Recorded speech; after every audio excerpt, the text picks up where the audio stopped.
তেঁতুল টক দিয়ে ভাত, উফ, গরম গরম ভাত জমে যাবে বন্ধুরা। দেখো তোমাদের দাদাভাই চিংড়ি মাছ নিয়ে এসছে হাট থেকে। চিংড়ি মাছগুলো একেবারে বাছাই চিংড়ি মাছ, কিন্তু নোনা চিংড়ি মাছ। নোনা চিংড়ি মাছ কে কে খেতে ভালোবাসো আমাকে কিন্তু অবশ্যই জানিও। এই যে দেখো চিংড়ি মাছ নিয়ে এসছে তোমাদের দাদাভাই।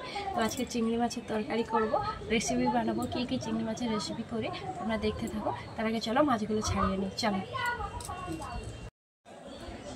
নমস্কার বন্ধুরা, সবাই কেমন আছো? আশা করি সবাই ভালো আছো, সুস্থ আছো। আমিও তোমাদের ভালোবাসে অনেক অনেক ভালো আছি আর সুস্থ আছি। সুপ্রিয়া ডেলি কুকিং ও ফুডি চ্যানেলে তোমাদের অনেক অনেক স্বাগত। নতুন চ্যানেলে নতুনভাবে নতুন ভিডিও শুরু করছি, তো তোমাদের ভালোবাসায় আশা করি অনেকটা এগিয়ে যেতে পারবো, তোমরা ভালোবাসা দেবে। তো চলো ভিডিওটা শুরু করি। মাছগুলো আগে ছাড়িয়ে নিই। দেখো আমি চিংড়ি মাছ বাছতে বসে পড়েছি, আর মাথাগুলো ভালো করে ছাড়িয়ে দিচ্ছি। ওই নিচগুলো না ছাড়িয়ে দিলে না খেতে ভালো লাগে না, দেখতেও খারাপ লাগে আর খেতেও খারাপ লাগে। তো সেই কারণে বেছে নিচ্ছি একটা একটা করে ভালো করে। আর আমি মানে একটু মাছটা বাছলে না, আমি যখন বাছি একটু মানে দেখে শুনে বাছি। আর এই চিংড়ি মাছের মাথার কাছে যে কাঁটাগুলো থাকে না, ওগুলো হাতে লাগলে খুব ব্যথা করে জানো বন্ধুরা। ওই জন্য দেখে শুনে মাছগুলো বাছতে হয়। কে কে চিংড়ি মাছ বাছতে মানে ভয় পাও আমাকে জানিও। অনেকেই ভয় পায়, বাছতে চায় না। আর মাছগুলো সত্যি মানে একটু পচা হয়ে আসছিলো। এখন গরম পড়ে গেছে তো একটু দেরি হলেই পচে যায়। তো আমি ভালো করে মাছগুলো বেছে নিচ্ছি। আর স্নান করার পর মাছ বাছতে বসলে না কেমন যেন গাটা ঘিন ঘিন করে, কিন্তু কি করবে বলো। স্নান করার পরেই তোমাদের দাদাভাই নিয়ে এসছে, আর স্নান না করলেও তাড়াতাড়ি খেতে পাবো না। তো তাড়াতাড়ি করে ওই জন্য মাছগুলো বেছে নিচ্ছি বসে। আর অনেকগুলো চিংড়ি মাছ, না বাছলে হবে না। আর মাও বাছতো কিন্তু বাছছে না, তার কারণ হচ্ছে মা ধান নামাচ্ছে কয়েকদিন, বৃষ্টির জন্য ধান রোদে দেওয়া হয়নি সেই কারণে। আর চিংড়ি মাছগুলো ঝটপট করে বেছে নিই, তোমরা দেখতে থাকো। আর চিংড়ি মাছগুলো বাছতে বাছতে নিজেকেও বোর ফিল হচ্ছিল, তো তাড়াতাড়ি করে একটু বেছে নিচ্ছি। যেগুলো আমার প্রায় বাছা কমপ্লিট হয়ে এসছে, মাছটা বেছে রেখে দিয়েছি। তোমাদের দাদাভাই আবার সমুদ্রের মৌরলা মাছ নিয়ে এসছে। তো নিয়ে এসছে, কিছু তো করা যাবে না, ভাবলাম একটাই রেসিপি করব দুটো মাছ দিয়ে। চলো কি রেসিপি করি দেখা যায়। তবে মাছগুলো তো আগে বেছে নিই, এই মাছগুলো বাছতে অনেকটা সময় লাগে, প্রচণ্ড গায়ে আঁশ থাকে, অনেকটাই সময় লাগে। তারপর দেখো মাছটা বাছা হয়ে গেছে, মাছগুলো ভালো করে হলুদ মাখিয়ে, নুনটা আগেই মাখানো ছিল, এখন হলুদ মাখিয়ে দিচ্ছি। আর অনেকে হলুদ না দিয়ে ভাজে, কিন্তু হলুদ না দিলে না কেমন সাদা সাদা লাগে, দেখতে ভালো লাগে না। তো এখানে তেল গরম হয়ে গেছে, চিংড়ি মাছটা দিয়ে দিচ্ছি। আগে চিংড়ি মাছটা ভেজে নেবো। চিংড়ি মাছটা ভাজা অনেকটাই সহজ বন্ধুরা, তাই না বলো। লাল লাল করে আমার চিংড়ি মাছগুলো ভাজা হয়ে গেছে, তাই চিংড়ি মাছগুলো নামিয়ে নিলাম। কারণ আরও আমাকে মৌরলা মাছ ভাজতে হবে, অনেকটা সময় লেগে যাবে, তাই তাড়াতাড়ি করে চিংড়ি মাছগুলো ভেজে নিয়েছি। দেখো এবারে তেল গরম করে আবার মৌরলা মাছগুলো দিয়ে দিচ্ছি। এগুলো আবার একসঙ্গে বেশি ভাজা যায় না, তাহলে ভেঙে যাবে। মাছটা এমনিতে দেখতে শক্ত হলেও যখন কড়াইতে দেওয়া হয় না, তখন অনেকটা নরম নরম লাগে। তো ওই জন্য ভালোভাবে করে ভেজে নিচ্ছি, অল্প অল্প করে দুবার দিয়ে দেখো ভেজে নিচ্ছি। এবারে মাছগুলোকে উল্টো পাল্টা করে ভেজে নেবো। আর টক করব, মানে ঠিক করেছি আজকে মাছের তেঁতুল টক করব চিংড়ি মাছ আর মৌরলা মাছ দিয়ে। ওই জন্য ভাবছি যে একটু হালকা করে ভাজবো। আর এখানে দেখো অলরেডি আমি তেঁতুল ভিজিয়ে দিয়েছি। আগে থেকে তেঁতুল না ভিজালে আবার ঠিকঠাক করে হবে না, সেই কারণে আমার সমস্ত মাছ ভাজা হয়ে গেছে। এরপরে তেল দিয়ে দিয়েছি কড়াইতে, আর শুকনো লঙ্কা দিয়ে দিলাম, কারণ মাছের তেঁতুল টক করার জন্য প্রথমে সরষের তেল, অবশ্যই সরষের তেলে কিন্তু টকটা করতে হবে। তার মধ্যে শুকনো লঙ্কা ফোড়ন দিয়ে ভাজা হয়ে গেলে তেঁতুলটাকে ভালো করে গুলে জলটা দিতে হবে। তেঁতুলটা দেওয়া যাবে না সরাসরি, তেঁতুলটাকে ঘুঁটে নিয়ে ভালো করে তারপরে জলটা দিয়ে দিতে হবে। তারপরে একটু নুন হলুদ দিয়ে দিলাম। হ্যাঁ, নুন হলুদ দিয়ে দিলাম, দিয়ে ভালো করে ঘুঁটে দিলাম। দেখো এবারে ভালো করে টকবক করে ফুটে আসে, মাছ দিয়ে দিয়েছি।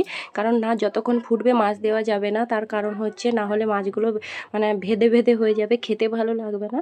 তো দেখো আমার ফুটে গেছে। এবারে হালকা করে চিনি দিয়ে দিলাম, কারণ মিষ্টি না দিলে না টকটা একটু মানে কেমন খেরানি খেরানি লাগে, খেতে ভালো লাগে না। তো একটু মিষ্টি দিয়ে দিলাম। এবারে একটু কাঁচা সর্ষের তেল টকের উপরে দিয়ে দেবো। টক আমার রান্না হয়ে গেছে। তেঁতুলটাকে এইভাবে রান্না করে খেও, আর সমুদ্রের মাছের তেঁতুল টক করে খেলে খুবই সুন্দর লাগে। তরকারি আমার রান্না হয়ে গেছে, নামিয়ে দিয়েছি। দেখো এরকম তোমরাও রান্না করে খেও, দেখবে খুব দারুণ লাগবে।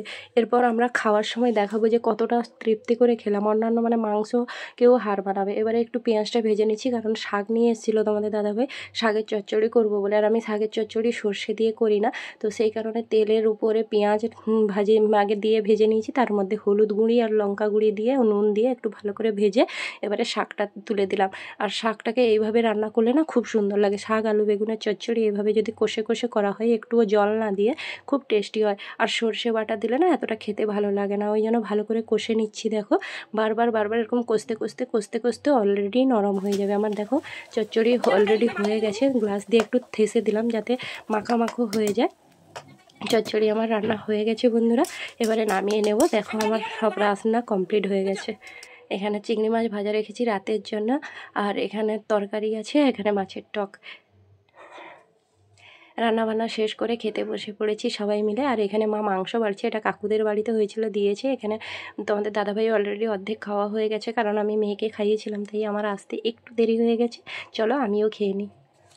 আমিও খেতে বসে পড়েছি। আর ভাতে আমি নুন ছাড়া একদম খেতে পারি না, তো চচ্চড়ি, মাংস আর মাছের টক দিয়ে খেতে বসে পড়েছি সবাই। আর আমি টক দিয়েই খাওয়াটা শুরু করলাম, কারণ টক ছাড়া খেতে ভালো লাগে না। এদিকে কাঁচা পেঁয়াজ নিয়ে নিয়েছি সবাই মিলে। তো চলো আমরা খেয়ে নিই। খেতে খেতে একটু তোমাদের সঙ্গে মেয়েকে বকুনি দিচ্ছিলাম, কারণ আমার মেয়ে দেখো শুধু জল ঘাটছে, আর গ্লাসে স্প্রাইট নিয়েছে, তার মধ্যে বোতলে আবার জলজিরা মিশিয়েছে, দিয়ে খাচ্ছে, জানো তো। এত বদমাশ, মানে বলে বোঝাতে পারবো না তোমাদেরকে। তো আজকের ভিডিওটা তোমাদের কেমন লাগলো জানিও। আর টকটা খুবই অসাধারণ হয়েছে। তোমাদের যদি এরকম টক বানিয়ে খেতে চাও, তোমরাও বানিয়ে খেতে পারো, দেখবে খুব সুন্দর লাগবে।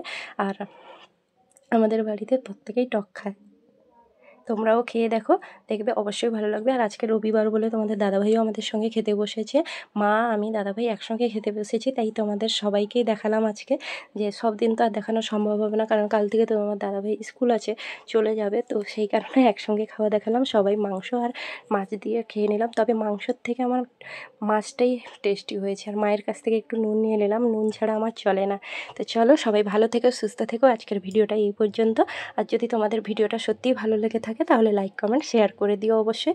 আর আমার চ্যানেলটাকে কেউ কিন্তু সাবস্ক্রাইব করতে ভুলো না বন্ধুরা, কারণ তোমরা যদি ভালোবাসা না দাও, সাবস্ক্রাইব না করো, তাহলে আমি এগোতে পারবো না। তো তোমাদের জন্য আমি এত কষ্ট করে ভিডিও বানাই, খেতে খেতে, রান্না করতে করতে। তো তোমরাও একটু আমাকে ভালোবাসা দিও, অবশ্যই আমি তোমাদেরকে অনেকটা ভালোবাসা দেবো। তো চলো টাটা, ভালো থেকো, সুস্থ থেকো।